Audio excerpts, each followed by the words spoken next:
सुख का साथी जगत सब, दुख का ना ही कोय।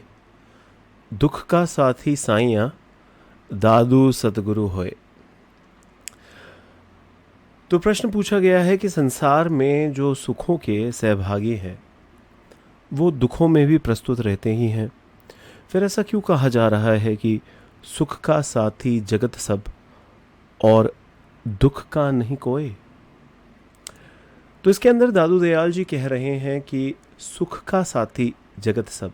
समझिएगा, सवाल यह है कि जो भी सुख में साथ है वह दुख में भी साथ आ ही जाता है। देखते हैं क्या होता है। दुख क्या है दोस्त, सोचो ज़रा। क्या कोई दुख में साथ हो सकता है? आप जिसको दुख कहते हैं वो हमेशा मन में उठता विचार ही तो है। कोई है जो आपके विचार में आपका साथी बन सकता है? सोचिए, कोई तरीका है कि कोई आपके विचारों में आपके साथ मौजूद रहे? विचार उठा, विचार का उठना ही तो दुख है। कोई तरीका है संसार में किसी के पास, आपके प्रियजन हो कि कोई भी हो, कि आपका दुख दूर कर दे, कि आपका विचार ही हटा दे? वो संत जब कह रहे हैं कि दुख में आपका कोई साथ ही नहीं होता है, तो इससे उनका प्रयोजन बिल्कुल यही तो है कि आपके विचारों को कोई दूर नहीं कर सकता, और विचार ही तो दुख है दोस्त। संसार तो आपके साथ जो कुछ भी करना चाहेगा उसे आपको नए विचार ही तो मिलेंगे। वो कैसे आपके विचारों को दूर करेगा? वो आपसे यह भी कहता है कि यदि हटाओगे विचारों को तो मैं एक नया विचार तुम्हें दे दूंगा। संसार दुख नहीं हटा सकता है। जब वो कह रहे हैं कि दुख में संसार आपका साथी नहीं बनेगा, तो वो यही तो कह रहे हैं कि संसार आपको दुख से मुक्ति नहीं दे सकता, क्योंकि संसार आपको विचार से मुक्ति नहीं दे सकता। संसार स्वयं में ही तो विचार है दोस्त, समझ रहे हो? तो उससे पहले उन्होंने कहा है सुख में साथी जगत सब। हाँ, संसार सुख जरूर दे सकता है। सुख क्या है दोस्त? क्या सुख आनंद है? नहीं नहीं, सुख भी तो मानसिक ही होता है, और मन हमेशा समय में रहता है। तो सुख आनंद की उम्मीद का नाम है, समझिएगा। जगत यह जरूर दे सकता है आपको। संसार के दो लक्षण होते हैं। पहला, सुख की उम्मीद खूब देगा, सुख नहीं देगा, क्योंकि वास्तविक सुख तो आनंद ही है। वो संसार कहाँ दे पाता है हमें? एक उम्मीद ही तो लगी रहती है, हाँ अब ये कर लूँगा तो ऐसा हो जाएगा, और वो कर लूँगा तो वैसा हो जाएगा। हम आमतौर पर जिसे सुख बोलते हैं उसे ध्यान से देखिएगा, क्या वो कभी पूरा होता है? कोई ऐसा सुख मिला है आपको जिसने भविष्य को ख़त्म कर दिया हो? क्या कोई ऐसा सुख उपलब्ध हुआ है आपको जिसके आगे और सुख पाने की आशा आपके अंदर नहीं बची हो? समय कायम रहता है ना दोस्त, भविष्य कायम रहता है ना। आपको कितना भी सुख मिल जाए, और की चाहत बनी रहती है कि नहीं? तो साफ समझिएगा कि जगत आपको सुख नहीं देता है, भविष्य देता है, क्योंकि अभी आगे की चाहत बनी जो हुई है। दूसरे शब्दों में कहें तो जगत आपको सुख नहीं देता है, सुख की उम्मीद देता है। बिल्कुल क्लियर रखिएगा दिमाग में। सुख का साथी जगत सब। जगत के पास जाओगे, इस संसार के पास, तो सुख की उम्मीद खूब बढ़ जाएगी ना, आनंद कहाँ मिलेगा? और दूसरी बात, दुख का ना ही कोई। सुख की उम्मीद का ही दूसरा नाम दुखी तो है। ध्यान से देखो, तो जगत आपके भीतर उम्मीद खूब पैदा कर देता है।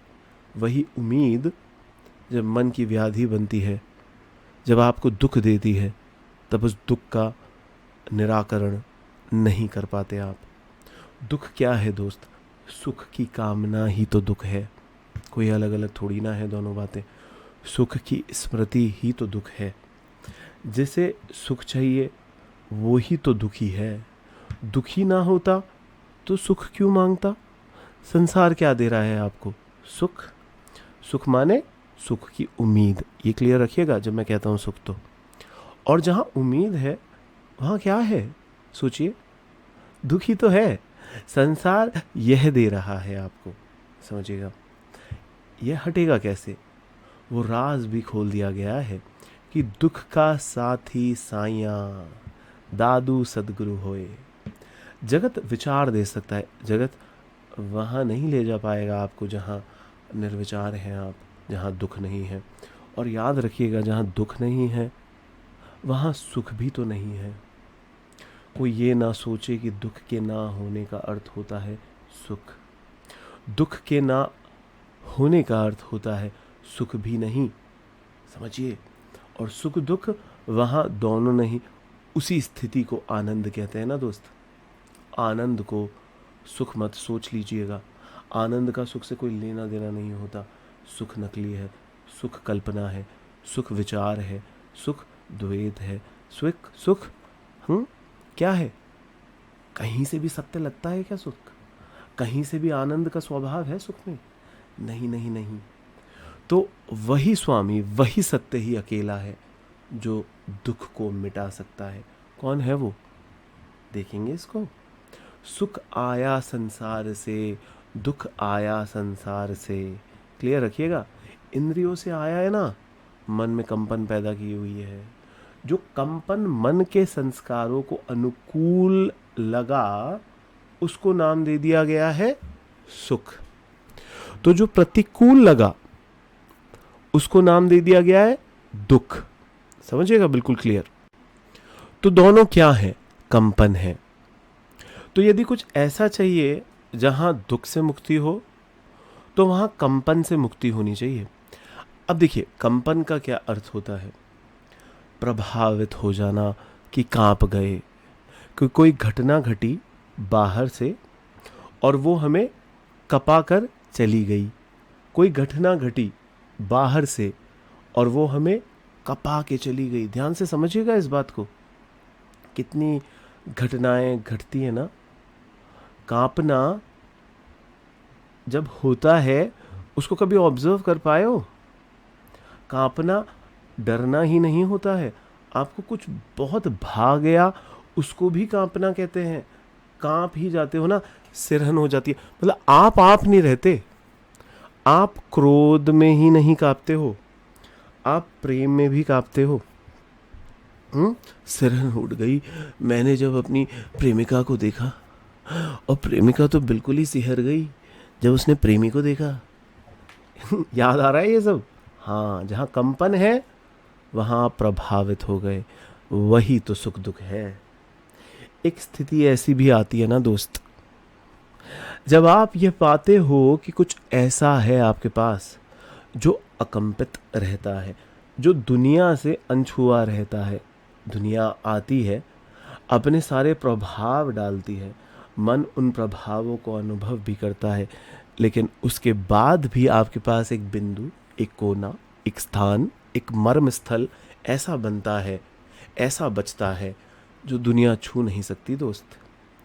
जब आपको उस बिंदु की उपलब्धि होती है ना, तो उसी के साथ साथ ये एहसास भी होता है, ये बड़ी रहस्यमयी चीज़ है जो मुझे दुनिया से नहीं मिली है, ना मेरी कमाई हुई है, माँ बाप से, अतीत से, विरासत से, शिक्षा से, ज्ञान से, कहीं से नहीं मिली है। कहाँ से मिली है? ये रहस्य है। और रहस्य ऐसा है दोस्त कि कभी जान भी नहीं पाओगे कि यह कहाँ से आ गया।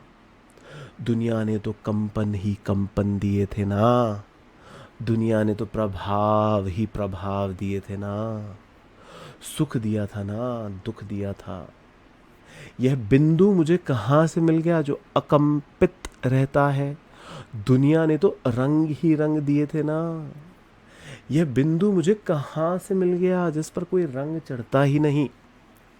आप कोशिश कर लीजिए, आप दोनों तरीकों से हारेंगे। पहला, आप उस बिंदु पर कोई रंग चढ़ा नहीं पाएंगे। दूसरा, आप उस बिंदु का उद्गमन है जान नहीं पाएंगे, अनादि नहीं जान पाएंगे। कैसे जान पाएंगे बताइए? ना तो आप उसको संसार के भीतर ला पाएंगे और ना आपको ये पता चलेगा कि वो कहाँ है एग्जैक्टली। आपको उसको लेकर सारी चेष्टाएं जो भी आपने दिमाग में बना रखी है वो विफलित हो जाती हैं। तो आप नतमस्तक हो जाते हैं। आप कहते हैं तू जो भी है, जहां से भी आया है, मैं कुछ जान नहीं सकता मैं, पर ये पक्का है कि मेरे पास जो है, मेरे पास जो भी आनंद रूप है वो तो उसा किया जा सकता है, वो तुझसे ही तो है। दुनिया, समझिएगा इस बात को, सत्य एक ही तो है। तो फिर दादू सदगुरु होए, गुरु के विषय में बहुत जो बातें हमने करी हैं उसमें हम लगातार यही तो बोलते रहते हैं, संसार सुख दुख देता है, पर क्योंकि हमें ये भली भांति पता है कि सत्य एक ही तो है, संसार भी तो उसके अतिरिक्त और कहीं से तो नहीं आया है ना। अभी आप समझो, संसार परमात्मा का छिलका है। एक बार समझो, तो संसार छिलका तो है, पर परमात्मा का। संसार सुख दुख तो देता है, पर संसार से ही होकर वो रास्ता भी गुजरता है जो आनंद तक तुम्हें ले जाएगा। संसार से ही तो फूटता है वो रास्ता। वो रास्ता ऐसा है जो फूटता संसार से ही है, पर ले संसार के पार जाता है। उस रास्ते को गुरु का नाम दिया जाता है। गुरु कौन है? जो मौजूद तो संसार में है, पर ले संसार के पार जाए। जैसे कोई नाविक जो मौजूद तो नदी के इस ओर है, पर ले उस पार जाए। वो आपके पास ही तो है, बहुत पास है, पर वो ले बहुत दूर जाएगा। तो कभी कभी मैं कहता हूँ कि गुरु सीढ़ी की तरह ही तो होते हैं, जिसका एक सिरा नीचे है आपके तल पर और दूसरा सिरा ऊपर कहीं किसी और के तल पर। दुख का साथी साइयाँ दादू सतगुरु होए।